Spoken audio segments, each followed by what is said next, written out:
বৃন্দ, আজকে আমি আমার নানার বাগানে এসেছি নানার বাগানের মালটা খাওয়ার জন্য। নানার বাগানের মালটা খুবই সুস্বাদু। দেখেন আমার নানা নিরাইতাছে।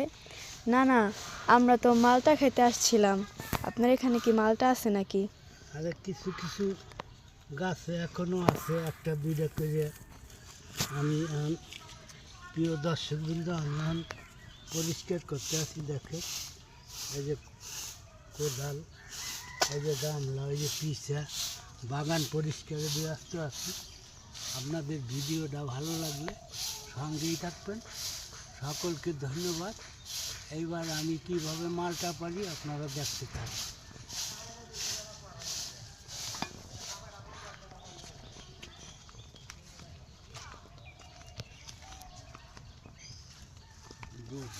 Good.